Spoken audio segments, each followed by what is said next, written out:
ਤੁਸੀਂ ਪੈਸੇ ਖੋਣੇ ਮੇਰੇ ਕੋਲ? ਪੈਸੇ ਤਾਂ ਨਹੀਂ ਖੋਣੇ ਤੇਰੇ ਕੋਲੋਂ, ਦੱਸ। ਬੱਚਿਆਂ ਦੇ ਮੈਂ ਪੈਂਪਰ ਲੈਣ ਚੱਲ ਜਾ, ਮੇਰਾ 1000 ਲੱਗ ਜਾਂਦਾ। ਤੇਰੇ ਬੱਚੇ ਵੀ ਹੈ? ਲੈ ਮੇਰੇ 3 ਬੱਚੇ ਨੇ। मैं नहीं मानता। Arrange marriage? ਨਹੀਂ ਲੱਭ।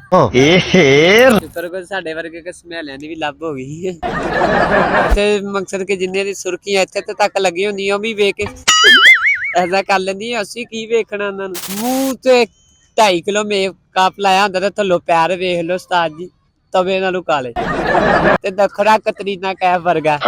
उनको बताया करो ना कि मेरे जैसे की लव मैरिज होगी तुम लोग की भी हो जाएगी। ਜਿਹਨੇ ਮੂੰਹ ਵੀ ਨਹੀਂ ਨਾ ਧੋਣਾ ਹੁੰਦਾ ਉਹ ਵੀ ਇੱਥੇ ਆ ਕੇ ਬੜੀ ਜ਼ਿੰਮੇਵਾਰੀ ਨਾਲ, ਕੋਈ ਮਾਂ ਕਹਿ ਦੇਵੇ ਨਾ ਕੈਨੀ ਪਾਣੀ ਦੀ ਭਰ ਲਿਆ ਨਾ, ਭੁੰਡੀ ਕਰਨ ਲਈ ਏਡੀ ਜ਼ਿੰਮੇਵਾਰੀ ਨਾਲ ਖਲੋਤੇ ਹੁੰਦੇ ਹੀ ਇੱਥੇ। अस्सलाम वालेकुम नाजरीन, मैं हूँ राबिया मंज और आप देख रहे हैं हंसो पाकिस्तान। नाजरीन मेरे साथ इस वक्त मौजूद है एक बच्चा जो यहाँ पे गजरे बेचता है, इससे बात करते हैं। अस्सलाम वालेकुम। वालेकुम सलाम। आपका नाम? इबादत अली। इबादत अली। इबादत अली कितने गजरे बेच लेते हैं? व्हाट मैं कुछ ਤੁਸੀਂ ਪੈਸੇ ਖੋਣੇ ਮੇਰੇ ਕੋਲ? पैसे तो नहीं खोने तेरे को, दस तो सही। 30-40 गजरे ਤੇ ਵੇਚ ਲਈ ਜੀ। एक गजरा किन्ने दा बेच लेना? 100 रुपए ਦਾ। क्या बात है सर। हले तक किन्ने बेच गए? ਹਲੇ ਤੱਕ ਅਜੇ ਤਾਂ 20 ਕੇ ਵਿੱਚ 2000 रुपया ਵਟਿਆ ਜੀ। तू समझा। अच्छा तो मुझे ये बताओ महीने का कितना कमा लेते हो गजरों से? ਮਹੀਨੇ ਤੱਕ 1,30,40,000 रुपया। तो महीने का सच्ची इतना कमा लेना? ਹਾਂ ਤੇ ਮੇਰੇ ਵਾਸਤੇ ਵੀ ਥੋੜਾ ਵਾ। किस तरह? ਕਿਸ ਤਰ੍ਹਾਂ 1000 ਟੁੱਟੇ ਤੇ ਇੰਜ ਲੱਗਦਾ ਲੈ ਵੀ 10 ਰੁਪਏ ਗਏ ਹੋ ਗਏ। बात तो सही है। ਮਹਿੰਗਾਈ ਇੰਨੀ ਆ। ਬੱਚਿਆਂ ਦੇ ਮੈਂ ਪੈਂਪਰ ਲੈਣ ਚੱਲ ਜਾ, ਮੇਰਾ 1000 ਲੱਗ ਜਾਂਦਾ। तेरे बच्चे भी है? ਲੈ ਮੇਰੇ 3 ਬੱਚੇ ਨੇ। मैं नहीं मानता। ना करो। ਨਾ ਕਿ नहीं अभी मैंने तुम्हें कहा कि बच्चा गजरे बेच रहा है तो बच्चे के बच्चे हो गए आगे। मैं बच्चे के बच्चा हो गए। मेरी उम्र 17 साल है। 17 साल? कितने साल हो गए शादी को? 3 साल हो गए। 3 साल मतलब तुम 14 साल के थे जब शादी हो गई? हाँ। अच्छा 14 साल के शनाख्ती कार्ड बनाने तुम्हारी शादी हो गई? ये फंस गया सीएम। उसकी जो मेरी वाइफ थी ना उसका अक्सर माँ बाप नहीं था इसलिए। अच्छा अरेंज मैरिज? नहीं लव। एहे शुक्र कर साडे वर्गे कस्मैलियां दी भी लव हो गई। मुझे ये बताओ अपनी वाइफ ने भी कभी गजरे पाए? ओए आप बना के दिंदी मैंने उन्हें की पाउने।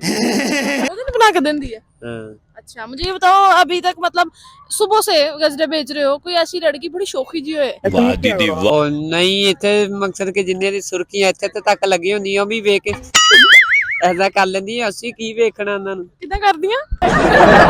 ਮੂੰਹ ਤੇ 2.5 ਕਿਲੋ ਮੇਕਅਪ ਲਾਇਆ ਹੁੰਦਾ ਤੇ ਥੱਲੋਂ ਪੈਰ ਵੇਖ ਲਓ ਉਸਤਾਦ ਜੀ, ਤਵੇ ਨਾਲੋਂ ਕਾਲੇ ਤੇ ਵੇਖ ਲਓ ਉਹ ਵੀ ਕਾਲੇ ਤੇ ਨਖਰਾ ਕਤਰੀਨਾ ਕੈਫ ਵਰਗਾ। ਉਹ ਬੰਦਾ ਪੁੱਛੇ ਯਾਰ ਕੋਈ ਪਤਾ ਤਾਂ ਹੁਸਨ ਵੀ ਹੋਣਾ ਚਾਹੀਦਾ ਵਾ। ਬੇਸਤਰ ਸਪੈਸ਼ਲ ਸ਼ੀਸ਼ੇ ਕੇ ਮਾਰ ਦੇਂਗੇ ਜਾ ਕੇ ਭਾਈ ਮੁੰਡਿਆਂ ਨੂੰ ਤੰਗ। ऐसा तो नहीं होता कि मुंडियां ਨੂੰ ਤੰਗ ਕਰਦੀਆਂ ਕੁੜੀਆਂ? मैं नहीं मानता। ਹੁਣ ਤੁਸੀਂ ਮੈਨੂੰ ਹੱਥ ਫੜਾਓਗੇ ਨਾ ਮੈਂ ਤੁਹਾਡੀ ਬਾਹ ਫੜਨੀ, ਜਦੋਂ ਤੁਸੀਂ ਮੈਨੂੰ ਵੇਖ ਕੇ ਇਗਨੋਰ ਕਰਨਾ ਮੈਂ ਕਹਣਾ ਨਹੀਂ ਵੀ ਇਦਾਂ ਨਹੀਂ ਹੈ। ਹੁਣ ਜਦੋਂ ਅਗਲਾ ਬੰਦਾ ਜਾਲ ਫਸਾ ਕੇ ਆਪ ਕਰੇ ਤੇ ਫਿਰ ਅਗਲਾ ਬੰਦਾ ਵੀ ਕਹਿੰਦਾ ਲੈ ਬਈ, ਫਿਰ ਬੰਦਾ ਆਪ ਵਾਲ ਵੁਲ ਸੈੱਟ ਕਰਨ ਲੱਗ ਜਾਂਦਾ, ਲੈ ਵੀ ਆ ਗਈ ਬਈ। मतलब तुमने भी बाल सेट किए हैं कभी? ਉਹ ਨਹੀਂ ਮੇਰੇ ਹੁਣ ਵਾਲ ਸੈੱਟ ਹੋ ਗਏ। हो गए हैं किदा? ਬਸ ਹੁਣ 3 ਬੱਚਿਆਂ ਨਾਲ ਬਾਪ ਵਾਲ ਹੋ ਗਏ ਸਾਡੇ। बाल सेट हो गए। अच्छा मुझे ये बताओ लड़के जो हैं वो लेते हैं अपनी सहेलियों के लिए, अपनी बीवी के लिए गजरे?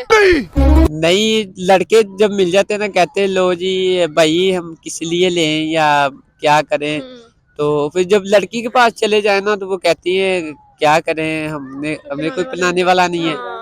तो फिर हम उसको दुआ दे देते हैं अल्लाह आपके अच्छे घर नसीब लिखे। उनको कोई पसंद नहीं आता, उनको कोई मुंह नहीं लगाता। गजब बेइज्जती है। उनको बताया करो ना कि मेरे जैसे की लव मैरिज होगी तुम लोग की भी हो जाएगी।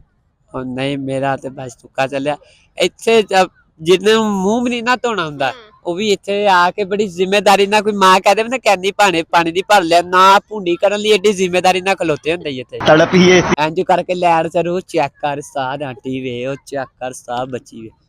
ਘਰ ਮਾਂ ਕਹਿ ਦੇਵੇ ਪਾਣੀ ਭਰ ਲੈ, ਕਿੱਥੇ ਅੰਮੀ ਮੇਰੀ ਲੱਕ ਦੁਖਦਾ, ਮੇਰੀ ਬਾਂਹ ਦੁਖਦੀ।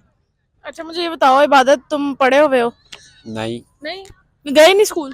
ਲੈ ਸਕੂਲ ਸਾਡੇ ਵਾਸਤੇ ਜੇਲ੍ਹ ਸੀ, ਅਸੀਂ ਬੜੇ ਨਹੀਂ ਹੁੰਦੇ। क्यों? ਬਸ ਮਰਜ਼ੀ ਸੀ। कितनी क्लासा पढ़े हैं? मैं कहना मैं स्कूल का कभी मुंह नहीं देखा। शौक ही नहीं था पढ़ने का? शौक था लेकिन मेरी ना मकसद के सिस्टरें ज्यादा थी, इसलिए 7 सिस्टरें थी, हम 2 भाई थे, तो इसलिए फिर हमें ना बचपन से, मुझे 5 साल का था जब मैं काम करने लग गया। 5 साल से काम कर रहे हो, अभी तो कौन कौन सा काम किया? मैंने वो पैकेट होते हैं रेहड़ी वाले वो भी सेल किए, गजरे खिलौने लाइटें वाले बलून सब कुछ, कोई दुनिया का काम नहीं जरा नहीं छड़िया। उर्दू ना बोलो पंजाबी मेरे को बुलाई जाओ। ठीक है नाज़रीन, इसी के साथ मुझे दीजिए इजाजत। अल्लाह हाफिज।